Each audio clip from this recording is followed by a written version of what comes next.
Assalamualaikum warahmatullahi wabarakatuh. Bersyukur kita kepada Allah dengan mengucapkan Alhamdulillah dan berselawat kepada Nabi kita Nabi Muhammad SAW dengan mengucapkan Allahumma sholli ala Muhammad wa ala ali Muhammad. Karena Nabi mengatakan majelis yang tidak dibacakan solawat di dalamnya adalah majelis syaitan. Tidak lupa pula kita mengucapkan Bismillahirrahmanirrahim agar majelis ilmu kita ini dicatat sebagai ibadah oleh Allah Subhanahu wa taala.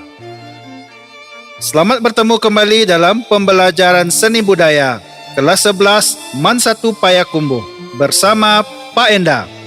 Walaupun beda dalam penyajian kali ini, tetapi insya-Allah kita tetap dalam lindungan dan rahmat Allah Subhanahu wa taala. Amin. Pada pembelajaran online kali ini, Pak Enda akan menerangkan tentang teater monolog. Kalau dalam pembelajaran sebelumnya, teater monolog telah diterangkan secara singkat, yang kali ini akan dikupas tuntas sebaik-baiknya.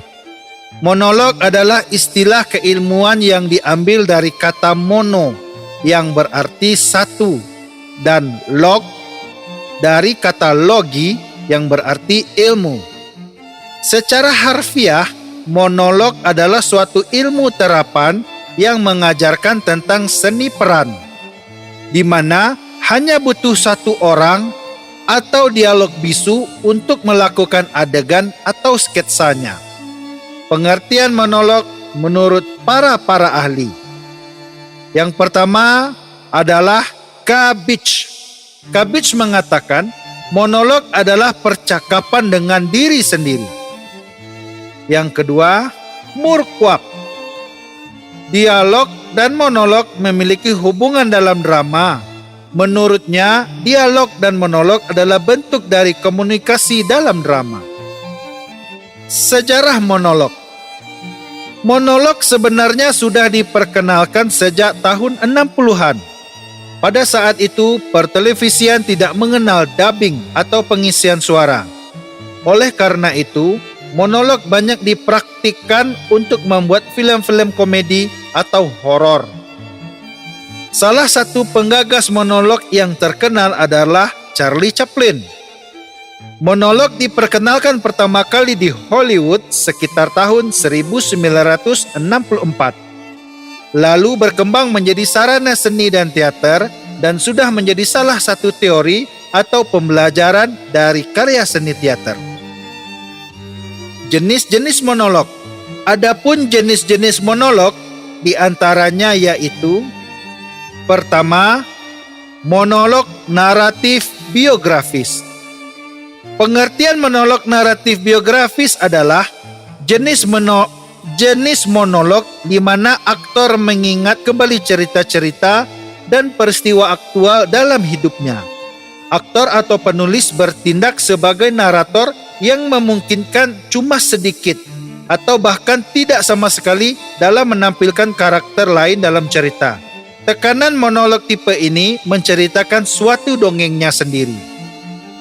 Yang kedua, monolog karakter biografi adalah jenis monolog yang mendorong karakter untuk tampil dengan mengandalkan dialognya dibandingkan dengan ceritanya. Dalam bentuk contoh monolog demikian, aktor atau penulis mengeluarkan ceritanya sendiri. Yang ketiga, monolog fiksional karakter driven.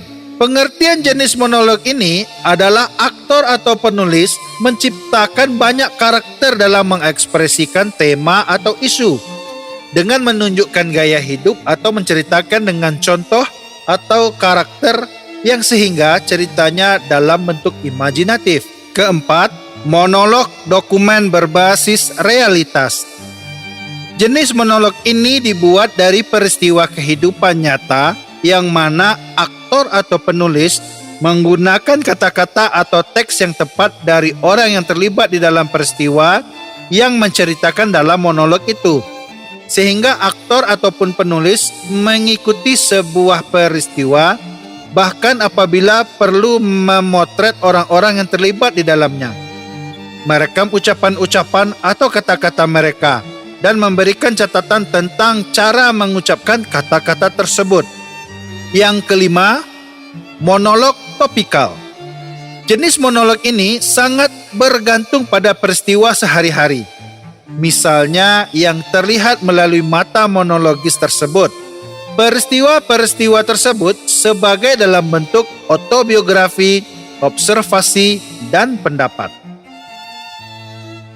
Yang keenam, monolog storytelling.